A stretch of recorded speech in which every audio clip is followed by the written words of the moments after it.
Hello and welcome back to another episode of Fully Booked, the Hidden Gems author podcast, in which Craig Touch and myself, Roland Hume, chat some interesting figures and leading lights of this crazy industry of writing and publishing. And today we are delighted to have a very special guest, Pepper Ann, who is a true crime writer. I am sure she is going to thrill us with all her knowledge of true crime. True crime, I find, is a really interesting genre. My wife listens to all of these true crime podcasts, drinks like 4 iced coffees a day, and then wonders why she has anxiety. So I think it's one of those things. So Pepper, thank you so much for joining us. How are you doing today? I'm doing wonderful, thank you. And thank you both for extending an invitation for me to be on your show. I'm really thrilled to be here. Oh, well, we are thrilled to have you as well. And of course, we wouldn't be here without the man himself, Craig Touch, the owner and founder of Hidden Gems and an author himself. How are you doing today, Craig? Doing great. Thanks, Roland, and thanks for coming on, Pepper. I think we should start by sort of going through what true crime is. If some of the people might not know, it's not, I want you to tell us, but from my understanding, true crime is, telling a story of a crime that actually happened, but I guess writing it in sort of in depth. But it's not fiction. Although I wonder how many elements of it are fictionalized if you don't always know all of the information. So that's the kind of thing I'd love to learn about too. So hopefully we'll go through all that. But why don't you tell us about how you got started with this, what true crime is, and what drew you to it, and all that. Okay, well, when I first got into writing, I had no idea that I was going to write true crime, and an amazing story came to me. It was about a family member, and I started doing some research on my own. And once I did, I realized, hey, there's more to the story that needs to be told. So true crime, in a nutshell, is basically events that have happened, crimes, and you're writing, you're trying to get the facts out there for others to be able to read it. Events where others have been hurt, unfortunately, but you're looking to tell a story that may not have been told, and that's what I do. I go through court records, I go through FOIA records from the FBI, and I interview victims and a lot of individuals in law enforcement, and I really dig in there and I get all the information, and I'm basically sharing what the story is of the events that have happened based on a crime. So do you tell it in like sort of like in a sort of a news story kind of way, or do you try to tell it as if you're reading a novel about this crime? What I do is I tell it in a news story way. When I first uncovered my first book, the first story that I wrote, I had read through some articles, and I thought, wait a minute, this doesn't make sense. And what caught my attention is that there were other individuals who should have been imprisoned, or at least answered for their part in the crime. So when I tell a story, I like to tell the things that have not been told. I like to share how others are able to get out of their crimes, or just how involved they are. So I go a little more in depth. And when I write a story, I like to put all angles. I don't want to just tell as if I'm explaining it from the perspective of law enforcement. I interview individuals, if possible, who were a part of the crime. I interview victims and law enforcement. So when I tell a story, I want everyone involved. I like to give this example. If there are 3 people and they see a building fall, the building has fell, but there are 3 versions of how it happened. And you always want to get all those versions if you can. It's important just to put the facts, let people decide on their own. That makes a lot of sense, because I guess no one does anything without a motive. And so, whoever commits the true crime, as a law enforcement officer, they're breaking the law. But to them, they're in their head, there's a reason why they're doing it. And they had obviously reached a point where this was, to them, the only way that they could resolve this problem. Yes, you're absolutely right. Well, that's how I view it. And I think that everybody has formed their own opinion. based on where they are in the story. You have the victims. Obviously, they have their version, and their version, it needs to be told just as well as law enforcement. But you also need to hear the side of the criminals at the top. So you know what everybody's thinking. You know, it's important, I think. Right. I mean, I've always heard that saying, there's three sides to every story, your side, my side, and the truth kind of thing. Right? It's everybody has their biases and colors the thing. And even when they're not doing it on purpose, they always have that. I learned about that when way back in university when, taking psychology courses and, talking about how people just remember things differently based on all sorts of factors. And I think we've seen that in lots of, police drama shows where, you can't trust just because one person says this, and you might talk to someone else and they say something completely different. And it doesn't necessarily mean they're lying. I mean, sometimes it is, but sometimes it's just, that's the way people remember it. In my mind, I think when I think of true crime, I think, well, it's not really true crime if you get one version. And I think you're absolutely right. You have to get different versions. And then I always tell people, you make your own decision. You decide on your own what the end result is, what happens. Yeah, because if you write an opinion of someone who they feel a certain way, it's kind of hard to say it's true crime because there's other versions. So I agree with you, Craig. Yeah. Now, do you find that having researching the different viewpoints helps you craft a more satisfying narrative? Because I guess one of the things about reading crime novels when they're fictional is you as the reader go on the journey and each step uncovers new information. So at the end, you might be surprised by the ending, but in retrospect, it seems completely logical. And I guess when you have different narratives and different points of view, you can reveal pieces of information that perhaps add context to other things and give that same narrative journey, even though this is nonfiction.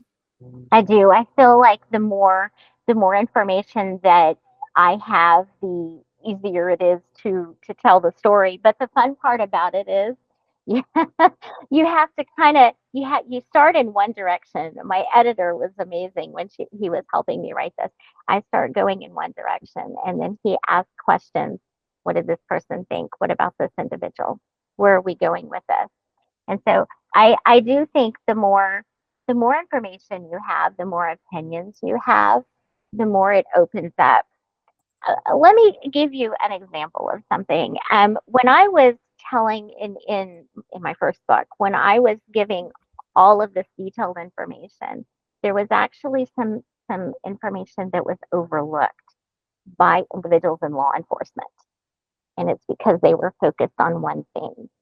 I hate to say that, but it's what I uncovered. It's what I found. And so I think the more information you bring in, the more you see the whole picture, and you might see some things that were overlooked.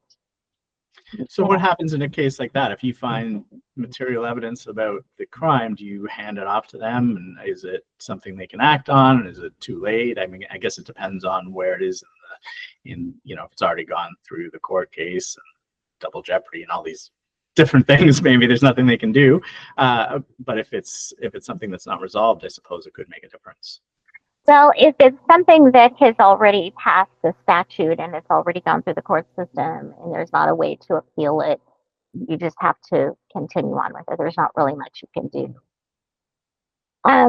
If it's something that you've uncovered that might raise questions about charges that were not looked at and the individuals are still committing those crimes today, then you can pass it off to law enforcement. And I'm actually working with individuals.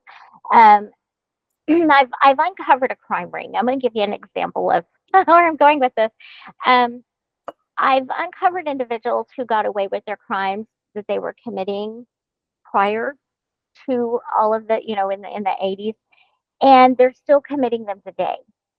So I'm gathering what I found from then and then now and presenting that information to law enforcement. Now, if they will do anything, I don't know. because obviously I'm just a regular person, and they're in law enforcement. So if anything will happen, I don't know. That's where the sleuth in me comes in. Now, do they take you seriously? I mean, obviously, you must be very well researched on this, and as law enforcement officers, you probably have all these crimes going on, and you probably don't have the bandwidth to like focus in on this. So you might bring an interesting, so you could have a whole TV series about a true crime writer who like solves mysteries for the cops because she uncovers things that they don't. I don't think I'm there yet, but they seem to they do seem to listen to me, but there's so much involved when they're investigating a crime, or a case. They can't give too much information away because while they're investigating, they don't want, they don't want to give the information away that might help them solve the case.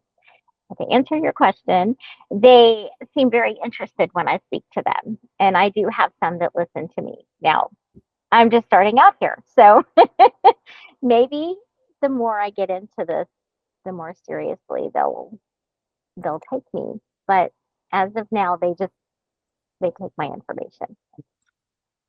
Right. Do you find that there are times where they don't really want to hear some of that information, especially if it goes against what they've already decided is the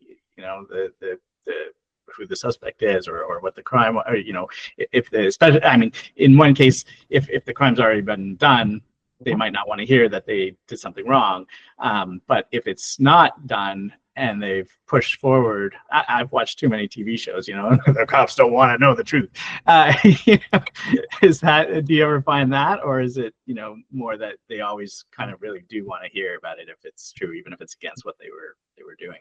I've run into some individuals in law enforcement who do not want to hear it. They are set. They know what they were doing. They decided, case is closed, move on. And then I do have some individuals who I can speak with in law enforcement, and they do listen to me.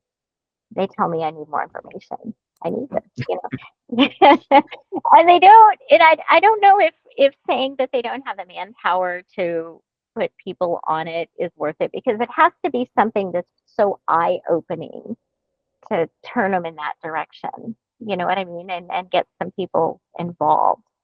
So it's kind of mixed. You get some individuals who are just flat out jerks, this is how it was, this is what we did, close. And then you have others who are more open to it. Yeah, if you hand them, the murder weapon, they might pay attention.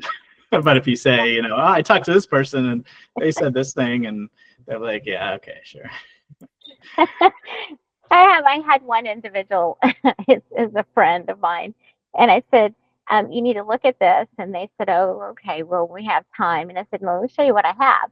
And then they pulled me aside and said, how did you get this information? And I said, you don't worry about it. We need to look into this. I probably shouldn't have said, don't worry about it. But well, you got to protect your sources, right? You got to get your information to them. Get your point across. So protect your sources. You're right. Yeah. I think. So how did you get into this? Well, like I said, I wasn't looking to write true crime. I always had an interest in writing. I always thought I'd write comedy. I had a family member who committed a lot of crimes, and was told the story about him. And then I started researching online. And the more I dug into it, I realized, wait a minute, there's a lot more to this case than people realize. And he's not the only one that should be, that he was penned for all the crimes. Now he's guilty, but there are others too. So what got me into it was a family member. It's a passion, right? If it's about your family, you tend to take it a little more seriously. Yeah, you can understand. I mean, again, that comes down to motivation, doesn't it? It's like if you say, why did this person beat this person to death? Then, esoterically, that sounds terrible. But then you find out, I don't know, he kidnapped his daughter or something. Then suddenly you can understand why the person might have committed the crime. Yeah, exactly. And I have a lot of nosy family members when it comes to our family, and they want answers. And so a lot of times when a family member starts doing their own investigating, you're going to get the real story. but after the case where it basically came to you because it was a family member, and you want to move on to another one, Yeah. how would you determine sort of where to go from there? You know, picking a case that, how would you know what kind of case hasn't had the whole story told, and where would you even start if it's not something where you already have an in because it's your family involvement or whatever? Well, actually, there are several stories that I'm very interested in, and I'm currently trying to get records on them. Whichever one I could get the records on will be the one that I decide to write. I do investigating, I do research. When I hear a story or a story idea, I dig and I look around and I think, are there any unanswered questions? And when I write something, I do it so that I can get the answers myself. I want to know, what was this person thinking? What was going through their mind when they committed this crime? Why did they do it? Who was it? Who did it? And if those questions are not answered, those are the stories that I go for. But I don't want to get a story that's been written by someone else. I want to be the first, if I can, to write the story. Yeah, so there And there has must to be be a lot of questions, you know. and there must be countless stories. I mean, there must be so many crimes that no one's ever written about, that you wouldn't hear about, and they become infamous because somebody like you brings them to public awareness. You know what? I was surprised, but you're absolutely right. There are a ton of stories that are never told. You know, you might run across something in a newspaper or an article on the internet, and that's all there is. And the story is fascinating. So those are the type of stories I'm looking for. The ones that never get attention, that maybe deserve more. Yeah. And I guess you want to focus on bigger crimes. It's not like, the case of the Walmart shoplifter or whatever. You want like murder and big heists and stuff like that, right? And kidnappings and yeah. I want the exciting ones. Yeah. Um, Do you ever feel like, it's dangerous? You were mentioned earlier about you think that there was some crimes that were committed and they're still going on. And then if you're writing about this, if you're bringing these things to light, do you ever worry that the criminals will hear about it and then want to, shut you down, so to speak? Not to make you paranoid. She's getting too close to the truth, Sammy. Exactly. You got to take her out. yeah. Well, you know what? My first book, that actually happened. I was exposing people, and still am. And they hacked into my computer and deleted my work.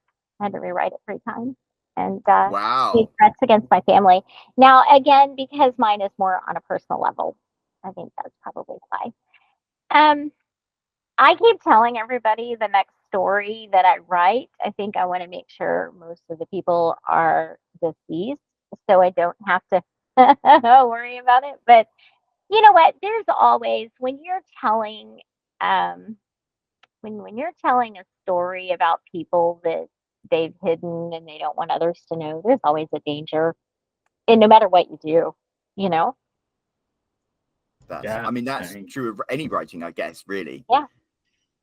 Yeah. You know, and I think a lot of times when people write fiction, they're doing it because they're trying to protect themselves. They don't want to put those Yeah. names there. And I don't have a problem putting names in there. If it's public information, I'm going to do it. It's public information that may have been hidden. I'm going to put it. And I do want to stress this for anyone who is interested in writing true crime. I always recommend, the first person that I had on board with me was a literary attorney, and she's been watching me from the beginning. And you have to. That's really interesting that you sort of had thought that through, even right from the very beginning. Day one. Yeah. Because I thought, if I'm going to take this project on, I want to know what I'm allowed to write, what I'm allowed to say. And so she's been with me. And then, of course, my editor, John's been with me from the beginning. So, yeah. Now, I find it really interesting. True crime in particular is one of those genres that does seem to have a mostly female audience. And I was thinking also, I write romance novels and things, and I've got quite into studying dark romance. And if you like, I write my romance novels, and they're kind of spicy and stuff. And then I started reading some of the dark romance that women write, and it's like deranged and dark. And so what is it that fascinates women so much about, you know, horrible crimes and really evil people and terrible things that happen? What is it that is so compelling about that? Well, I'm going to give you my opinion of this, and it may vary from lady to lady, but have you ever noticed women are very intuitive? If Yes. something doesn't seem right, we're going to tell you, oh, I don't know. They have something in their closet. Something doesn't seem right. We're always trying to look behind what each individual is about because we want to make sure that they're safe around our family and our loved ones. So women, we just have this protective nature, you know, and we want to know, you know, if you're safe enough to be around my family, you don't have anything to hide. But if you have something to hide, we're gonna find it, and we're gonna we're gonna take care of it. So I think it's in our nature. I mean, Yes. yeah. I think I'm kind of curious how many cases have been solved or cases have been solved from women compared to men. I wonder if it'd be higher with women because we're so, you know. That's I mean, in my experience, I've seen that's very true. My wife in particular, like, she meets somebody and she's like, oh, I don't like him, and then finally later on you find out something, and it's just like she knew instantly. Sometimes she goes a little hard on it, but it's like it is that intuitive. I heard somebody, an evolutionary biologist, say that the reason when you date a woman for the first time, the reason why she's late or she loses her car keys or something like that is because she wants to give you a mild annoyance to see how you react, to see whether you are the kind of man who can be safe and gentle even if she's mildly annoyed. And it's kind of like a protection thing. So isn't it fascinating? I find just the whole psychology of it so fascinating. I tell you that makes perfect sense because if they have a temper, you want to see it up front. You don't Yeah. want to get involved with someone who could be potentially be dangerous. I'm telling you, it's our instinct. Your wife sounds like she is right on target, and I would do the same thing. I probably do and don't realize it. Yeah, that's how we are. That's how we're built. Which makes a lot of sense, I guess. Yeah. So when you are writing these stories, I wonder, like, you know, you're digging in deep into all this stuff, and how often do you have any idea of how often true crime writers tend to make some big discovery that isn't that never was discovered by the law enforcement, and whether that ever really does make a significant difference in terms of the case, or if it's really just mainly, I'm sure it happens sometimes, but maybe it's mainly just them telling, you know, all sides of the story so people get that complete picture. Well, I think I've read a lot of stories where the individuals have just told the story. It's just been cut and dry. Um, and I don't know. Maybe that's because they're older cases and there's nothing more to dig through, and it's just a simple putting a book out there. But I also know some individuals who really dig and they want answers, such as myself, and they find things and they question it, and that's what I do in my book. I question things. I put it out there because I know that these are questions that others are going to ask. If someone's reading my work, they're going to want to know. So I don't know what the percentage is, but I've seen it. I've seen some authors while they're working on a story, and they uncover it and they stop, and it takes them a while because they're looking for those answers. Um, that's where I want to be. I don't want to be Are someone you who gets a story and just writes it. You know, I want answers. are you part of a true crime writer community somehow? Like you have access to other true crime writers, and you all sort of talk shop and and stuff like that, maybe online or in person or wherever? You know, I don't, and maybe I should be. I have reached out to. You're going to have to excuse me. I cannot remember her name for the love of might. Do you know who Anne Rule is? She's a very famous. true crime author, Ann Rule. She has a daughter, and I'm sorry I cannot remember her name, but I emailed her and I had told her, I found her email on her website because she's also an author. And I said, I admire your writing and your mother's writing. And sometimes you can kind of make connections like that. But she hasn't answered me yet. I just sent this, but but I do not have a community that I go into and speak with other true crime authors. But I reach out to them every once in a while and I say, hey, I love your work. I love, and every once in a while they'll respond and you get a little feedback, you know. But I think it's important. I think it's important to be around other individuals that write the same genre as you. And I think that would be a wonderful idea to be involved. Yeah, I mean, you might want to make sure you're not all working on the same case. Yeah, that's true. That's true. Most of the cases that I do are local to me. And so they're not, as far as I know, no one has dug around and asked for those records. But you're right. Yeah. And where are you based? I'm based in Texas. I'm in Central Texas. That's a big place. So we didn't give away too much information because that's like Texas is an enormous place. Yeah, it takes days to get out of Texas. I think that's sort of the benefit too of this genre. Like it doesn't really matter where the crime happens, right? People aren't reading about it in terms of, needing it to have some local connection. They just want to read about this, this in-depth story and everything that went into it and what wasn't discovered and what was and whatever. So, if some big crime happens in some small little town somewhere, I think people would be just as interested as if it happened in, a big city. And what I find fascinating is the stories that I am probably most interested in are the ones that don't get as much publicity as the ones that happen in the bigger towns or that get a lot of attention. And you would be surprised. Some of the smaller town crimes, just as heinous as the ones you hear about that are all over the media, Yeah, and I think that's kind of the point is like, the ones that happen in, say, New York or whatever, they get a lot of that publicity, and that's the first thing that people would start writing about. But just because somebody committed a terrible crime in New York doesn't mean nobody else could commit that same kind of crime in some tiny little town. There's probably less likely they'd get caught. Maybe crimes like that happen in small towns more often because the smaller police force, they don't get the publicity, they don't get all the people asking questions about it. So it's probably a gold mine of stories to uncover if you focus more on small town crimes. Well, something that I found kind of fascinating is there's a little place here in Texas. It's called Coffee City. Isn't that cute? Coffee City. They had to shut their police force down. You'll have to bear with me. I think the population might be 985 people, if that. Oh, wow. Maybe it's 650. It's less than 1,000. Okay. And they had a police force there.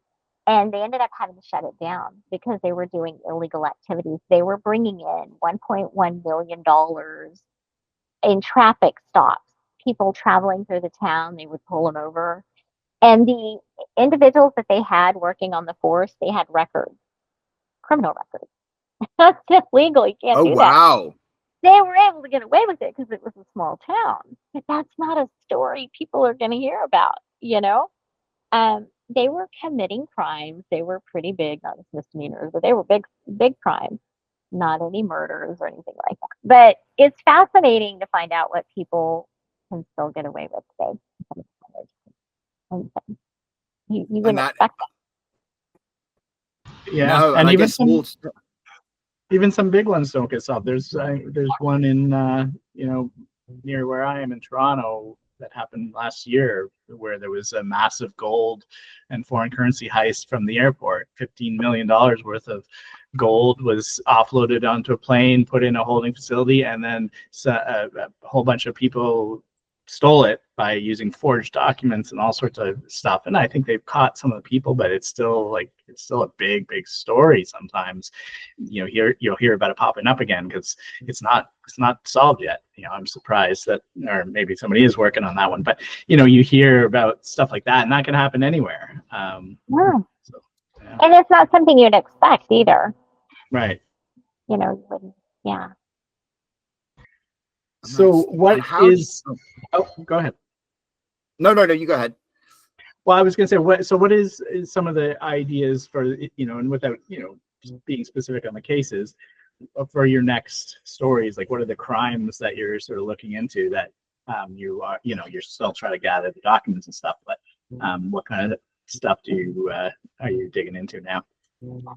One of them is a well-known murder that has not been solved.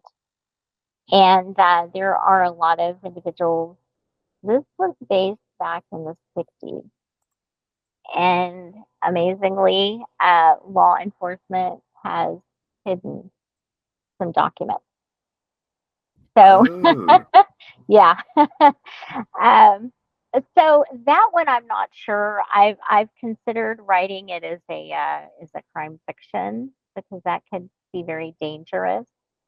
But at the same time, in my mind, I'm thinking, let's solve this. Let's put this out there. It's the female in me. That's one of the stories that I'm working on, getting information. How hard is it to get all that information? Like, I guess you go through some sort of Freedom of Information Act or something like that to try to get it, and then, but you're saying some of it's hidden, so I guess that wouldn't come when you make those requests. It is. So I get what I'm allowed to get, if that makes sense, from the Freedom of Information Act, as you have stated, from law enforcement. Of course, when you're trying to protect your own, you're very selective on the information that you release, or they are, I guess I should say. If I could base some of my information on interviews of witnesses and individuals from at the time that were there, then I've got a story. But if I can't get enough information, if I can't tell something that hasn't already been told or solve something, a piece of that mystery, I have to cut it loose. I'm not ready to cut it loose. I'm digging, Yeah, that's one of them. There is another one that I'm working on. It was it was and it's actually been solved, but it's a story that has never been told. And it's about some kids in high school, and they were stealing cars, and they were running them across the border and getting money. And it was a big story. They were getting a lot of money, and I thought, oh my god. So my true crime varies. I go from one extreme to the other. That's And are the people willing to talk to you, especially on, when you approach people and say, hey, I want to talk about this crime, especially if they had some involvement, do you find that they're willing to talk to you? Do you offer any kind of incentive for them to talk to you? I have individuals who come forward and say, I've got a great story. I have a wonderful story you need to look into. So far, I've been fortunate enough to have that. Now I know that there are going to be situations where I'm going to want a story, and it's going to be difficult to get people to talk to me. But so far, I've had people approach me and very willing to talk. Yeah. And that's, I guess, one of the things is, if sometimes there's a dead end following traditional methods to try and get a crime solved. So maybe this is the way to do it. Talk to a writer. I think so. I'm a personable person. I'm always talking to people, and when they get a feel for me and they know what I'm wanting to do, then they approach me and they say, hey, this is what I want. And what's amazing? The stories that I'm getting information on, family members that are part of those stories have stepped forward and said, hey, we want this told. Isn't that amazing? I don't know that always happens. For me, it has. I guess it depends if if their loved one is being accused of something that that they. Well, I guess they're always going to want to tell their side of the story if they feel like it hasn't been fairly told in the media and all that. But yeah, I guess if it's something where it's like a family embarrassment, maybe they don't want to talk about it. Yeah. Oh, he's the black sheep of the family. We don't talk about him. Well, yeah, and I think they can. I think they feel for me because my story is about a family member who's a black sheep of the family. A lot of times they say, I've got a great story. You need to tell it, or we want to solve this. I think you could do that. I don't know. There's just A lot of pressure. I love that. I got that Harriet the Spy rolling around. You know what I mean? You remember her? Do you remember Harriet the Spy? Yeah. Yes, I do. I've got So I wonder too about the the research that you put into this, especially when you talk about you don't know if you're going to get all the information. I imagine then there's a lot of times where you're going to research something and it ends up just being kind of a dead end, and it's not going to be a good story. You can't get the information, and it's sort of all just waste time, and then you have to just move on to the next one. Well, you know what I have decided to do while I'm waiting to get this? So I pull several different stories and I'm trying to get information on them while I'm waiting. I've actually started writing a crime fiction series to keep me busy. Yeah. Um, but once I have put the first book out, I'm doing two series, but once I put the first book out in each series, I'll go back to, I'm always looking, but I'll go back to the information I've received. And the one that I've received the most information on, that's the one I start working on. You're not always going to get all of the records. You're not always going to get everything you want. There are some things, well, I've found, there may be other authors who can, but there's always information you're wanting. You don't always have it at your fingertips. So you just have to work it and figure out what direction you want to go with it. But I take the story that I have the most information I've received. What do you think makes a compelling true crime story? I think you've hinted at it and you've kind of mentioned it, but what are like the core ingredients that make something like addictive and you have to follow it? Well, I think that if it has a lot of questions, that are unanswered, who did it? Who's behind it? Why did they do it? There has to be some excitement, some thrilling moments. There has to be some reasons why individuals do what they do. There's psychology behind it. I'm not a psychologist, so but I like to raise those questions, the exciting moments, the stories to me that are most compelling are the ones that they get a little bit of attention and then they're dropped. When people want to know, what was the reasoning? What caused all this? To me, that's what makes the story compelling, you know. That makes sense. You let the media sort of tease the story for you, and then you go ahead and get they primed your audience for you, and then you go and you write the book, and you have them all ready to read it, as long as it doesn't take too long and they've forgotten that and move on to the next one. And even if they forgot it, it's okay. You can just circle back around and bring it back up. But you have to have those exciting moments. You have to have the, wait a minute, what happened? Why didn't this person get charged for it? Why didn't they answer for their crime? To me, those are the stories I want. I want the stories everybody else is afraid to touch. And do you have any tips for someone who wants to write true crime but hasn't dipped their toe into that yet? Yes, I would say get a pen name. Oh, that's great advice, actually. I'm so glad I did. Yeah.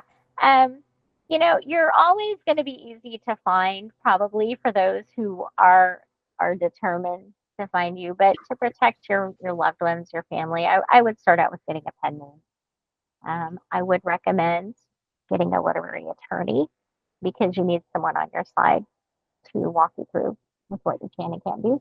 And you just have to understand that it's a process. It takes time. Everything takes time. You're not going to get your records overnight. When you approach individuals uh, about a story, you need to be upfront with them. Tell them who you are and what you want to do. Don't go in the back door and try to be secretive about it. I've noticed that people are more willing to speak to me when I'm upfront with them. That makes a lot. I mean, that makes a lot of sense, because people might wonder what your intentions are. You know, they might think that a family member is innocent. They might think someone else is guilty, and it's kind of, it's such an interesting thing, because we often talk to fiction writers, and here we are talking to a non-fiction writer. But and crime is like the second or the third biggest genre in publishing anyway. So it's so interesting to have the juxtaposition between truth and what makes compelling fiction. And there's so many things people don't realize the differences between the two, you know. They're probably written similar, but there's a lot of differences people don't realize. That it can be scary. Sometimes it can be scary, but you just, you know, be cautiously proceed. Now, one of my things that I'm really into is the structure of storytelling, and I like the idea of like plotting your story around a story circle and having certain like beats that you have to hit. When you are writing your books, do you structure them out like that? And do you, what is the process like for writing a true crime book as opposed to writing like a fiction book? Okay, so writing a true crime book, I do have to structure it out. I use my timeline like you would not believe. In fact, my editor said, we need a timeline, and I listened. Let me just say, if you have an editor, I'm an indie author, so I self-published. Um, and that was big for me. The editors, when they offer advice, listen to them. Don't argue, listen to them. But my structure, I do my timeline and I follow it. And if I get more information, I go in and I add it. I add it to my I add it to my little graph, and I keep going. In fact, sometimes when I find something in a story that raises questions, if something seems a little off, or maybe there's a clue to something that someone else might not have caught, my timeline helps me. When I plot that out, there are things in there that I might not have thought about before, and I go back to that, and it helps me. So yes, Now, I do. When you say timeline, are you talking about the timeline of the crime, or the yeah? So I guess It's actually the timeline of the whole story.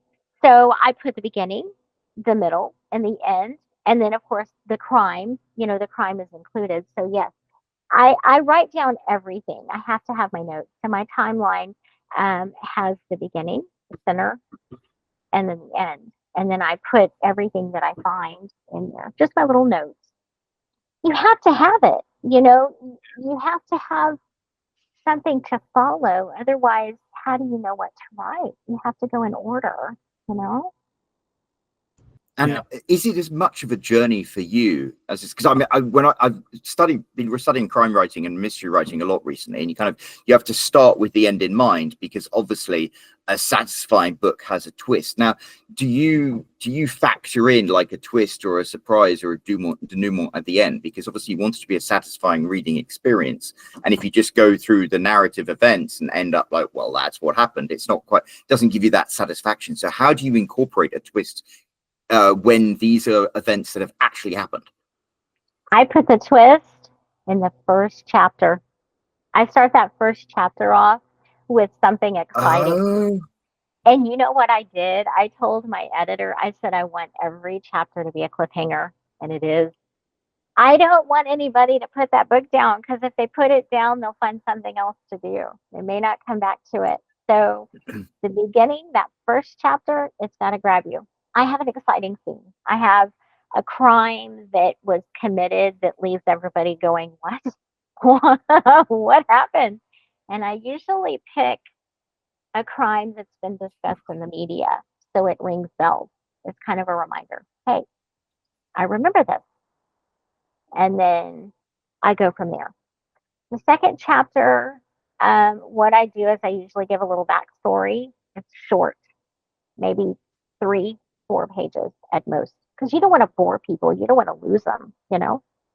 And then after that, every chapter from there takes off. I've had people tell me they couldn't put the book down. My first one. Yeah. I love that. I Yeah. love that. That's what you want to hear as a writer. Yeah. It's exciting. And for the for the dull moments, you just kind of write through them and try to get to your other exciting moment as quick as you can. You know, don't drag out the slow if you can. So how does the editing process look? I mean, you write about, obviously, the slow parts you have to write because they have important information. When your editor approaches this, and you said listen to your editor, and I think that's probably great advice, but do you find sometimes that they challenge things that you've written? That do you ever have a pushback, or do you just accept what do they get it really?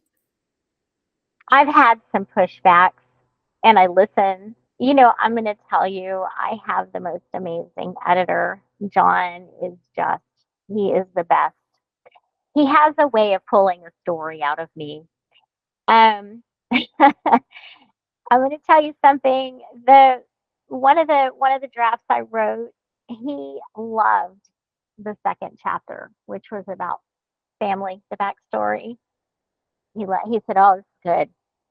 I deleted it because I thought it was too long. As a reader, I thought, no, this is not going to work.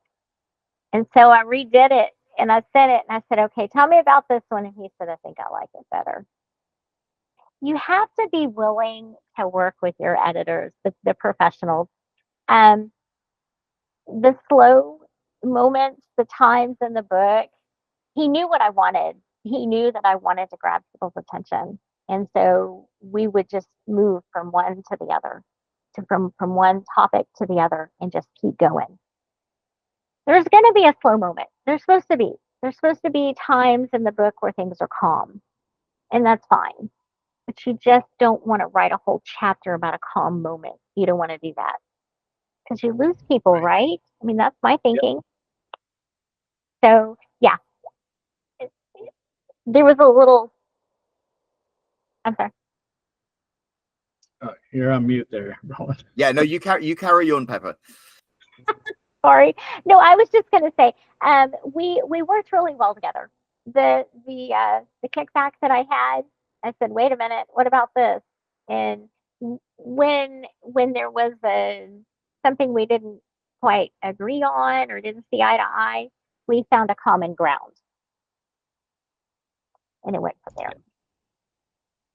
That's the best way to work with your editor. I mean, you need somebody who really understands it and can see things from, you know, the reader perspective, because sometimes you're so involved in the story and you know all those, you know, everything that happens, that you sort of lose track of where the reader is in that story and whether they're following, where you know, you've told the slow thing because you wanted to give that backstory, which is essential, but you maybe went too long in that part. You need to break it up. Yeah, definitely. I mean, that's true for all genres, for all writers. They need strong editors, and they need to listen to those editors and get ones that they trust, for sure. You know, he had a way of pulling the story out of me. He would say, well, we need more of this. And I don't think John realized I knew the whole story. And once I realized, okay, people want to hear this, I put it all in. In fact, I put information that he said, no, we can't put that in there. We can't put that. I had information. I wanted to expose these people.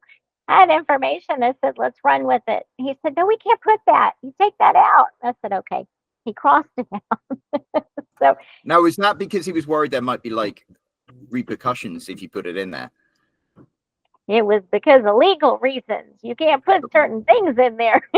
Right. Well, yeah. I mean, you open yourself up to a lot of litigation, and I mean, I guess fortunately, in America, is more civilized than my home country. So you can, as long as they're true, you can write things. But of course, then you can go to court and have to not prove. Well, I don't know. It's complicated and messy.